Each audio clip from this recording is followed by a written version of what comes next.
Hey guys, so today is all about how to take an old school fountain, update it to more of a modern time. We're also going to talk about low maintenance and how to renovate a home when you first move in. So let's go ahead and get this thing kicked off. So my name is Jason Duffney, one of the owners here at Earthworks. These homeowners are the second homeowners that have been here that we've done work for now. So the previous homeowners we did some work for, and now we're doing it for them once again. So I'm gonna walk you around, but I'm also excited to introduce you guys to Jeff. If you've not met him, he's one of our premier landscape designers here, and this is all of his take. So let's get it kicked off. Let me introduce you to him, and he's gonna walk you through a little bit of the why we got the call out here and some of the design aspects. So let's start it.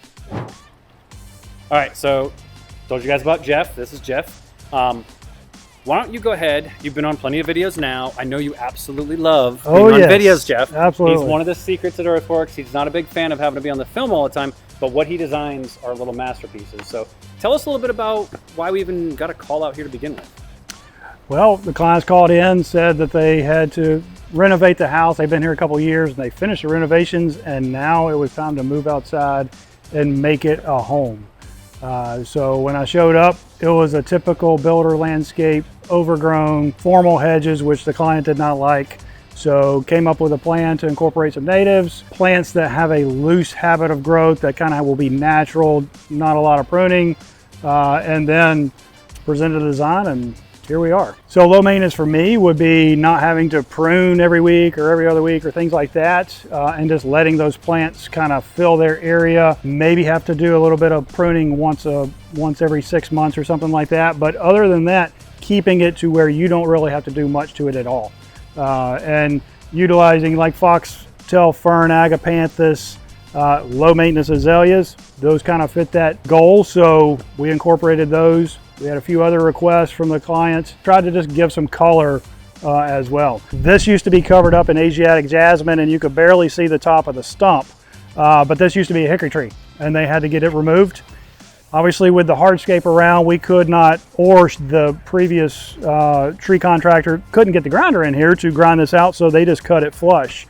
We had to do a little trimming to it, but I'm like, let's pick out some pots and have a little bit of symmetry going on here, have a little seasonal color, and they picked out these pots, picked out the plants too, and so far they're looking amazing. All right, so that's pretty cool. I think we kick it over to the water feature. All right. So it's been fun to take this old fountain this actually, guys, is the fountain. So this wall used to have water spitting out of this copper pipe here, going into a concrete bowl where you had to put chlorine and such in it all the time. So I think it's awesome what you designed. I don't know, once again, the homeowners picked out their own pots. I don't know if they did this for you or you had the idea, but I love this. Tell us a little bit about how you even got this urn to work with. Well, I chose the urn because of the size. I wanted something to fill the area, and it was between the urn and the sphere, but we landed on the urn. Obviously, we walked around the nursery, looked at the examples and everything, but they wanted to keep the travertine edge. So the crew did their best to not damage it during construction. There was concrete in the bottom. They ended up cutting a hole in the bottom to allow the aqua basin to fit in there, and then did everything else with the gravel and the liner and everything. And here we have a beautiful water feature that fits the area. So one of the first areas that we talked about when we started our consult was this bed right here. This is really the main front of the property. All of the neighbors and guests that are driving down the road, this is what they see. So originally there were some overgrown hollies that were hedged into various shapes, and then a large bed of Asiatic jasmine. In her wish list and want list was the daylilies. She wanted to have plants that were kind of open, airy, natural habit of growth, very low maintenance, little pruning. So we accomplished that with the flax lily. We accomplished that with the kunti palm and then the compacta holly over there. As we come into the courtyard here, this is going to be what I would say is their space. We have a water feature, we have landscape. This is kind of obviously the motor court, but it's what they get to see from the front of the house when they're looking out. So pretty much in here we had an existing palm, Robolini palm over there that they're like, do not take out. They love it. They get a little damage from the cold, but it'll rebound. And then we have the large Sylvester palm. In the pots, we went with a little bit of seasonal color. So our backdrop is the shrimp plant. We walked around the nursery.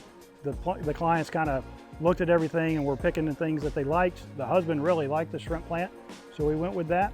And then the wife picked the million bells there in the front.